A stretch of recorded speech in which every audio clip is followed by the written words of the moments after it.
Chairman, Eva, Nagpur Center, to please brief about today's speech. Sir.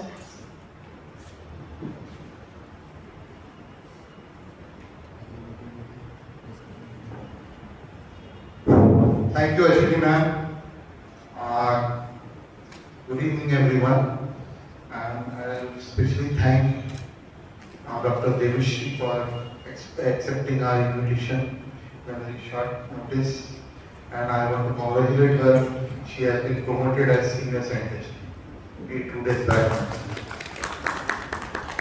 So, congratulations, ma'am. And here is the trophy actually we received in Raipur. We have been adjusted the best center twice in a row, and in so many years around, I think from the inception of EVA, we have received the trophy 8 times. This is the 8th time, and probably more will follow. So I'm seeing all the young students here. So it will be a very nice lecture for you. She is a very good speaker. I have heard her in TV. So that's why I requested her to give the lecture here. She is a very prolific speaker. And probably she will be speaking very nicely and very informative way in about circular economy. Because it is a very important subject these days. Because nowadays linear economy is going on. But we have to shift to this circular economy so that we can save money also, and the waste generated is minimized also. So probably she will be speaking a lot about it. Thank you everyone for coming here and joining us. Thank you.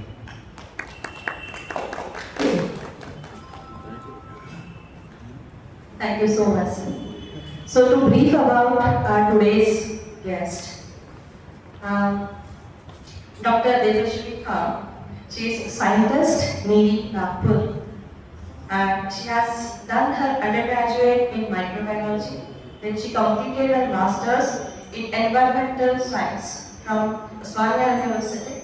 She was awarded gold medal for the academic excellence in the year 2010. She worked with Google for a couple of years and involved in Google map making for more than 30 countries.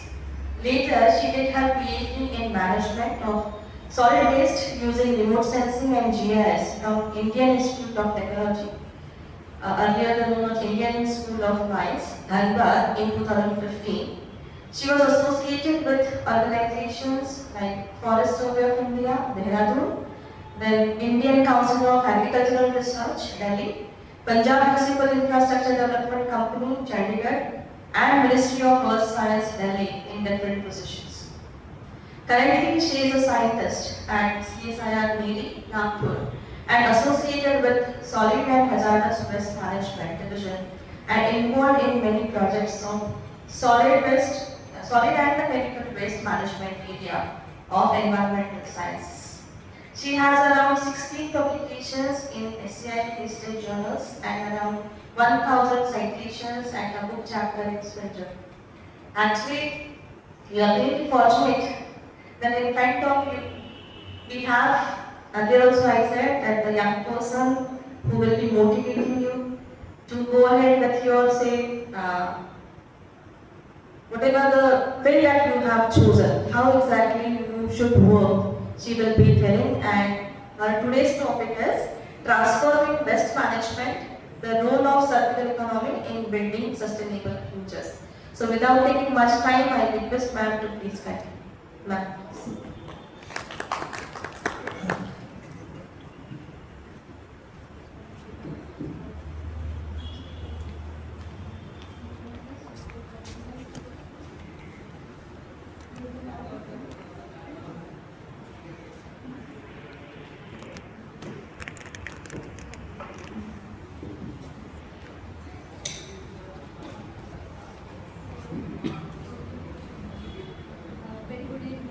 Very good evening to everyone.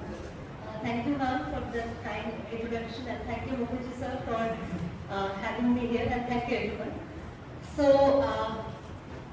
today I'll just I'll brief you up. I'm sure most of you are from background of civil engineering and water, resources division.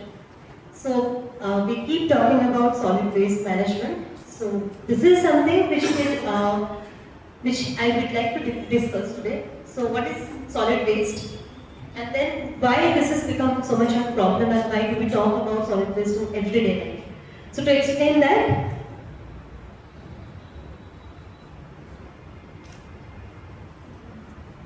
so this is the basic content which I will be going through today. So I'll give a basic background of solid waste, and then I'll come to its impact on environment and health. Then talk about circular economy, because the key principles has to be understood. So circular economy, then why we talk about zero waste philosophy. So I'll explain that also, and how it is impacting us. And then municipal solid waste, different types of waste management, solid waste, plastic waste, various technological options I'll explain. And then the role of the policies and the future. So now coming to waste. So this is something which we all come across in our everyday life. So if I ask any one of you that what is waste? So the first thing which comes in our mind is something which is unusable, unworthy, right? Thing which you feel like that it has no use, it has no value. Value in the sense of economical value, and also in the sense of usage value. So when you understand there is no value of that product, we call it as waste. So there are various types of waste. So a solid and liquid. So today you have heard, like normally you always read about the liquid waste, the water waste, correct? So today I will be explaining you what is the solid waste and how many types of waste are there, why it's creating a problem, why can't we solve it, and how to solve it, how to manage it. Okay? So now if you see that picture, so it shows that there are various types of solid waste. So municipal solid waste. So suppose you are in a college or you are at your house. So whatever kind of wastage you produce around yourself, those are nothing but municipal solid waste. Then household waste, commercial waste. So those are municipal waste. Apart from that, you have biomedical waste. Biomedical waste are the waste which comes from hospitals. So those are typically biomedical waste. Then it comes plastic waste. Plastic waste we all know, right? So we can't survive without plastics, and plastics are everywhere. So those are the plastic waste. And then e-waste. Your mobile phone, your laptops, your computers, so everything around you have so many e-waste. So electronic waste is e-waste. And then comes industrial hazardous waste.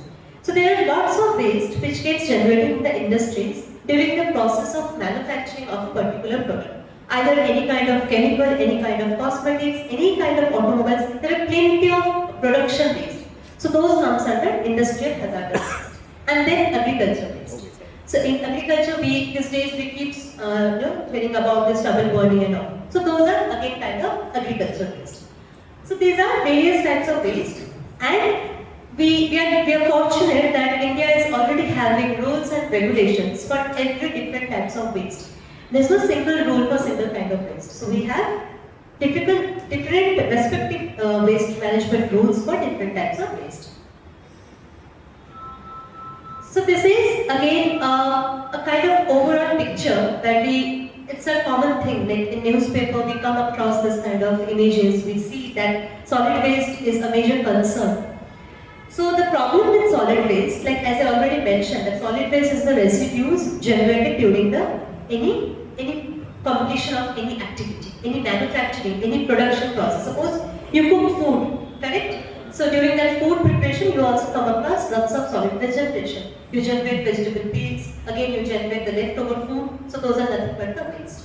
So now how to manage that waste and what are the different processes?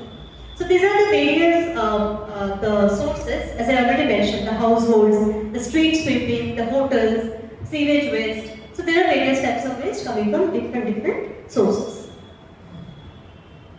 So now, when we talk about its impact, so how are we how we are getting affected, right? Do we need to worry about solid waste? We simply say that, okay fine, we generate the waste are getting collected by the collectors, the sanitary workers, and then it finally goes out of our sight. So is there any necessity that we should worry about that waste? And then we realize that it is impacting our environment human health. So when health gets concerned, it's obviously a concern for a society. It's concern for the whole ecosystem. So that's the reason we are talking about the waste management process. So here you see that this is the common scenario. I mean, if any one of you have gone to any kind of landfill sites, any kind of dump sites, like while entering a big city, you come across, right, a big huge heap of waste. So those are the creating problems. So this is just because in Nagpur also you have a Bhandewari site. So if you go there, you can see that there is a heap of waste. So Nagpur itself generates around 1100 tons of waste every day. Just think of the amount annually we are discharging or we are generating the waste. So now, plastic waste, this is something specially to mention because plastic waste, we consider plastic as boon or curse. So these days, plastic has become a monster, you know, everybody started blaming plastic.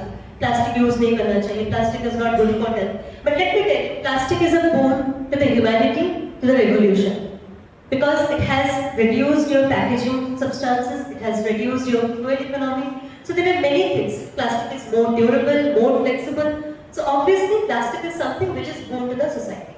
Now the point comes, now you have to understand that plastic becomes a problem when it got mismanaged. Okay? So suppose like you just compare the weight of any particular product has been reduced because of the using of plastic material. So you can't say that plastic is something we should not use. Plastic is something we should use, but should be used judicially. We should manage it judicially, and that is how why there is a need to plastic waste management. So now this is the impact which is caused by plastic waste. So now here you can see the marine pollution. The plastic which is getting disposed in the marine water, in the sea water, in the coastal zone, they are causing marine pollution. Again, plastic further causes microplastics in wastewater, also in the soil contaminations. It is somehow also impacting the climate change. Now, climate change is again a big subject, right? So how you will, I mean, you must think, right? So how is solid waste is impacting the climate? It has no connection with climate change, right? Correct? But then there is one big thing. So I'm not sure whether you know about the aerobic decomposition, anaerobic decomposition. Okay? So the waste which are organic, you must come across this sukha gila kuda, sukha kuda, correct? So this is nothing but the gila kuda is wet waste, and that waste which is organic in nature. So there is two types of waste, right? One is inorganic and another one is organic. So the organic is the kind of waste which gets decomposed of its own by the help of microorganisms in the nature. So there is aerobic in presence of oxygen, in absence of oxygen, that is anaerobic decomposition. So that takes place in the nature. So now while this heap of solid waste which we see in the landfill, in the dump sites area, those are the decomposition which actually leads to the emission of greenhouse gases. You must be aware of the greenhouse gases, right? So major greenhouse gases, carbon dioxide and methane. Correct? So like normally हम सुनते आते हैं ना कि there is a fire in the dump area, dump sites, वहाँ पे आग लगी हुई. This is nothing because of the methane emission. That methane gets emitted because of the anaerobic decomposition taking place in the dump sites. So that's the reason. So that emission is ultimately contributing to the climate change. So did you get the point how the climate change is impacting, how the solid waste is impacting the climate change? So this is how there is a connection between solid waste management with the climate change. So again there is open burn. Open burn, we random open burn our plastic products, we randomly open burn our leaves, our litters. So that's also emit dioxin, furans, which are I think carcinogenic. So these are the health impact. Again, it surrounds with all with this waste management. So this, as I already mentioned, this unscientific disposal. So now there are rules. Suppose if I talk about this Bhandewari. So this Bhandewari is the site. So that is dump sites. So there is difference between dump sites and landfill. So when we talk about landfill, if you are a civil engineer, suppose, so there are the dump sites which has been created scientifically. That means which have created engineered. they have a liner system, they have a leachate collecting system. So these are the scientific, these are the engineered landfill. So these engineered landfill are dedicated for the disposal of the solid waste. But what we see are the dump sites. So there is a difference between landfill and dump sites. Landfill are the engineered one and dump sites are the one which are unscientific. Somewhere we find that it is a low-lying area, we started disposing, and then it's like a continued process, and then maybe 30 years, 40 years, we keep on disposing the solid waste, and that's how it becomes a heap of waste. So those are dump sites. So this terminology you have to always remember that dump sites and landfills are two different terminology and two different waste management systems. So unscientific is the dump site. So what we see is those scenario you can see. So those are somehow contaminating your water, contaminating your soil. You can ask me like how is it contaminating water? It's on the soil. But there's a leachate generation which it gets penetrated into the groundwater and then finally it's contaminating the water. Similarly, it's contaminating the soil also. And as I already mentioned, there is an emission from the dump sites, so it is also impacting the air. So that's how it's impacting all the components of environment. So mismanagement of solid waste leads to this many problems. So now today's the main thing is circular economy. Circular economy term is suggesting circular economy. Okay? So now there are two types of terminology. One is circular economy and another one is linear economy. Linear economy is something which starts from a production and then ends somewhere. Linear means a straight line. Correct? So you have starting point and you have end point. There is something start for the production and then finally it gets end maybe by the consumer and then we dispose it. आज हमने यहाँ पे कुछ बनाया, we use it, we dispose it. That is a linear economy, which we mostly follow. But we are supposed to follow the circular economy. That means there is a production, there is a flow in the market, there is a consumption, and then after consumption, it should not be thrown away. It should collect it from there and then utilize it in the same loop and again get back to the initial phase. So when the loop gets completed, it becomes circular. Am I clear? So this is a circular economy. So now circular economy starts from there are many steps. So there needs to redesign the process, redesign the product. The product should be designed in a circular way so that it can be reused in the system. It can be recycled in the system. So I'll discuss more about it. So this is the evolution of circular economy. I mean, this is the history of the circular economy. So if you go through, so the concept came in 1960 to 1980. So at that time, this concept was not there because that was the revolution time. Industrialization happened. So at that time, nobody thought about circular economy. At that time, the resource utilization was the main concern. How do we create the new technology interventions? How do we go ahead of times? So that was the time era. So that time we thought of this concern over resource limit. Why we started thinking about this? Because abhi hamara resource mein kami aayi hai. We started realizing that we don't have plenty of resources that we can keep on using throughout our life. So that's how we understood that no, there's a need to reuse the resources or we need to limit our resource utilization. And that's why this concept started evolving.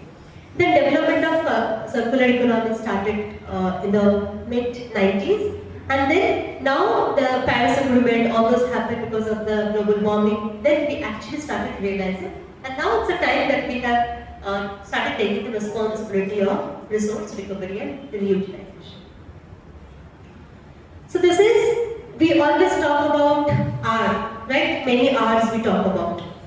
You must have heard, right? 3 R's. So now there are many R's come. Like somebody calls, no, we should use 4 R's, we should use 6 R's, correct? So now the first R is nothing but the refuse. So the first, see, the waste subject is something which is very much related to the behavioral change, the consumer behavior, the behavioral change. So there's a need of understanding that just by understanding the subject or just its impact won't bring the change. So there is a need to have a human behavior change. We need to change. So these R's play a role over there. So we all are aware of those. So we need to reduce it. We need to start refusing it. and then recover, reuse, recycle. So these are the terms which is attached with R, and these all R's are involved in the circular economy. So here you can see that. So there are many other like linear approach, as I already mentioned, that its extraction from disposal are linear. And then circular comes when we take the refuse and then we finally come to the final destination, that is disposal, and from there again we recycle it back to the first point. So that it makes a whole circle complete. Clear? So now this is a principle, like key principles of circular economy. So here you can see, I'm not sure if it's clear for you. So now it's a raw material which has to be designed in a certain way so that we can limit the resource there itself. So there is lots of work which is going inside the design, the product design. This is one subject altogether, where we need to understand that how the product can be economical, how the product can be made by using less resources. This is a design. And then production, remanufacturing. So while manufacturing, there are lots of waste. How those waste can be again put into the system and then prepare the waste, the product. So that is again production and remanufacturing. Next comes distribution. So this is a normal circle. This is normal loop, how it works. And then distribution and then consumption. Consumption is nothing like us. We consume it. And then the process, there's one R which is again inside it. It's repair and reuse. So if something gets damaged, there has to be repair mechanism. So the product has to be designed in certain way so that we can repair it. You may remember the earlier phone, it comes with a battery which can be changeable. Nowadays we don't have that. So there need a change where these things can be repaired so that we can reuse. And then there has to be a collection point. So now what happens, suppose if something is not in use, we prefer to dispose it. So rather than disposing, the thing has to get collected. So the collection system plays a very important role here. So in collection system, I can also include one part, artificial intelligence.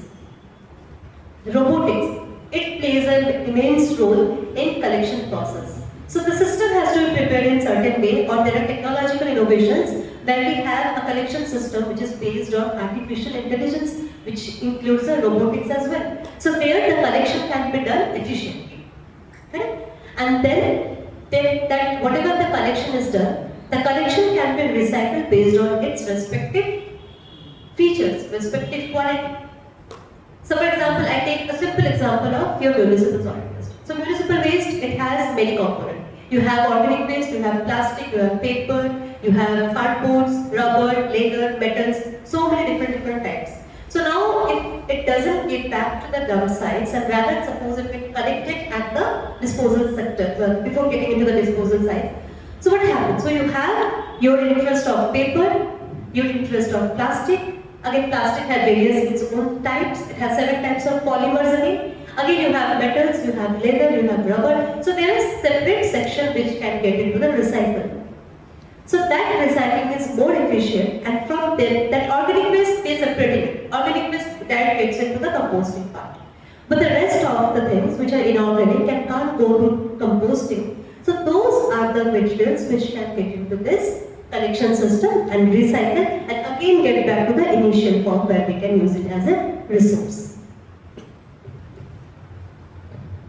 So this is, as I mentioned, cradle to cradle. So there is a term when we do a life cycle assessment of any product. Life cycle assessment means, for example, if we see a particular product, so since it starts to its end, how much energy has been taken, how much energy has been consumed by the product. Since suppose metal का कोई चीज बना, तो since start from its उसको fossil fuel से वहाँ से निकाला हमने उसके metal को, we have extraction process, we have again design it, we have made it, so the complete things taken to care, and then it's a life cycle assessment. So when we talk about life cycle assessment, cradle is what?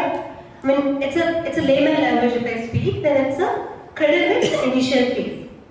It's a birth. So that is called as a cradle. So normally terminology is cradle to grave. So once a person born, we take him into cradle, and when it gets died, we put it into the grave. So cradle to grave is the concept which is nothing but the linear economy. Circular economy में क्या हो रहा है? Credit to credit. That means जो credit है, the bird has to again get back to a same point. That is nothing but the bird. So now the circular economy talks about credit to credit concept. The C2C concept is a regenerative approach. That means you are regenerating it again. So where products and materials are designed for continuous reuse, mimicking the natural cycles. Natural cycles you have to maintain. You have to mimic it. Nature is something which taught a lot of things into the whole manufacturing process. So we need to understand and we need to process in certain ways so that we can get this circular thing. So we can get back to the credit to credit.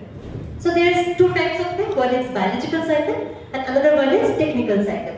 So biological cycle, as I mentioned, that composting. Composting, well, it's an example of a biological cycle. And technical cycle is something where we are reusing or refurbishing the material. That goes into the technical cycle. So as I mentioned, so principles of C2C, that means principles of credit to credit in waste management are the material health. Material health means use of non-toxic or recyclable materials. Non-toxic in the sense, anybody can tell me what is non-toxic? So toxic means we say toxic when it's injurious to health. Correct? So anything which is not good to health is toxic. So suppose if a metal, if a heavy metal or any metal which is more in dosage, then it may become toxic.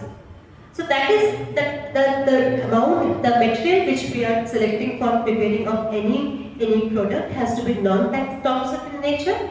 And then material reutilization, that is design products to be deassembled first and then reused. For example, suppose a computer, it got damaged.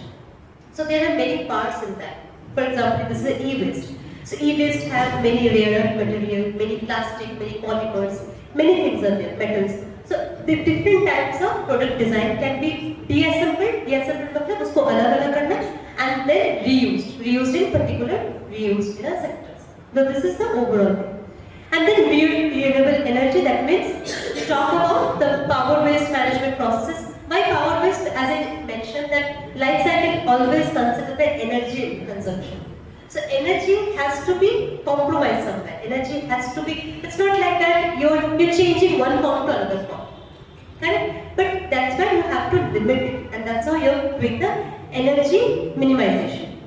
And then water, social responsibility obviously. Water consumption has to always keep in mind along with a product design and product manufacturing. Also the social responsibility. So being a social responsible when we are contributing so much and when we are taking so much from the nature, so it's our responsibility that we do it so that we can find a sustainable future again.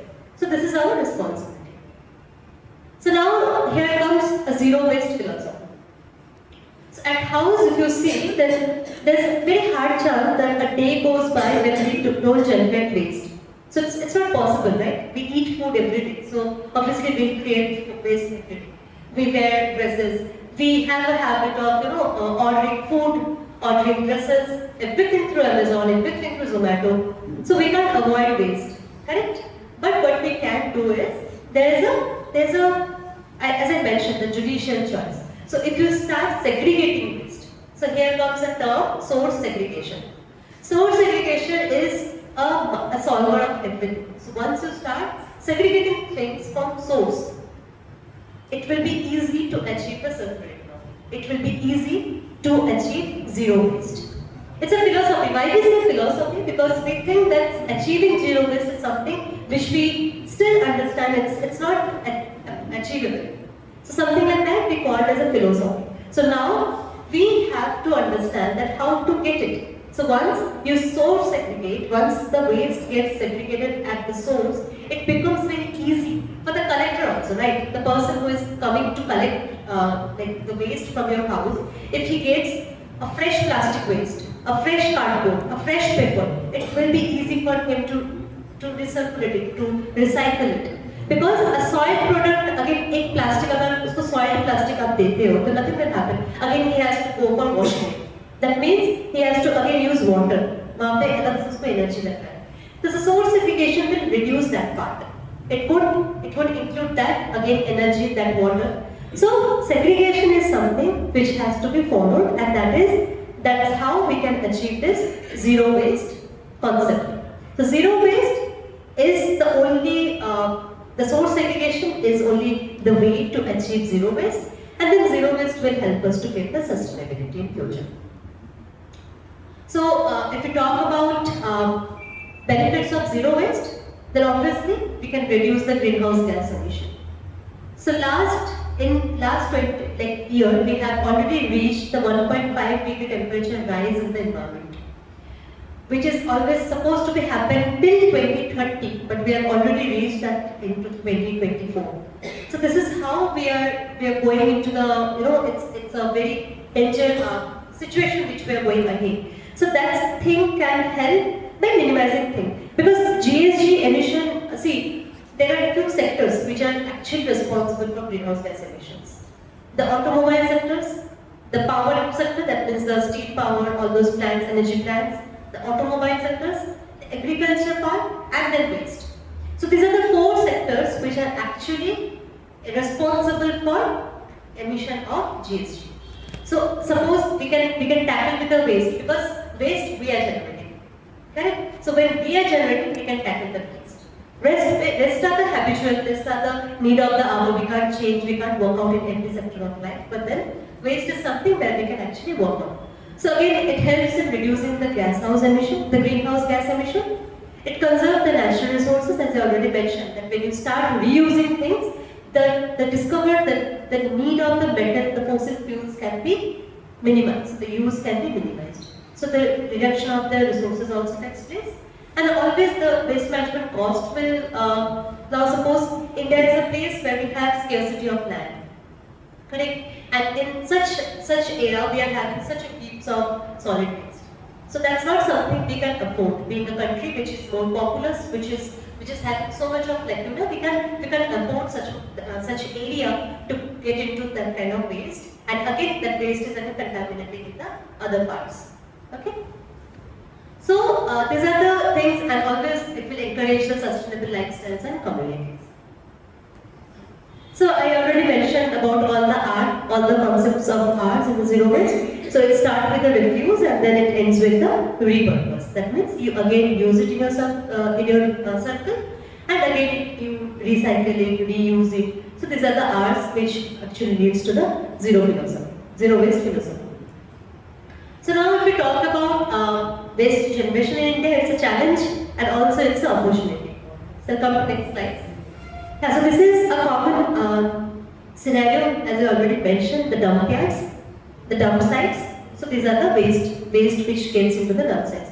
So till now, India is having CPCB. CPCB is a government body, is a Central Pollution Control Board, which actually prepares these rules and regulations under the observation of Ministry of Environmental, Forest and Climate Change. So this CPCB, they have, every year they go for a record. Okay, कि कितना amount of waste getting generated, कितना क्या हो रहा है. So in India, dump sites, we have more than 3,000 dump sites across the country. So you can just think that how much of waste. Nagpur की तरह एक छोटा शहर है जहाँ पे daily waste generate हो रहा है 1100 tons to 1500 tons per day. So you can think of the quantum of waste that India is getting generated each day, and we have more than 3,000 dump sites. So now India, like after we have so many schemes, so many new concepts which have been brought by the government of India, we have now sanitary landfill concept. Sanitary landfill, so we have around 300 sanitary landfill which is in an active stage, and we have started initiating it. So we are in a process, but then again we have this many dump sites, so you can think. So there are biogas generation process, so I'll talk to that sector when we talk about waste to energy. So this is the hierarchy, as I already mentioned, that the source segregation is something we should prefer one. So this is the hierarchy. We showed the most preferred. The most preferred is the source segregation, and the least preferred one is the disposal site. So we have to be in a situation that we send as less as possible to our disposal site, and we should prefer the refuse part at the bottom, at the main thing. So this is the hierarchy which we have to maintain. So this you all know about it, right? So the waste to wealth. So now the concept has come that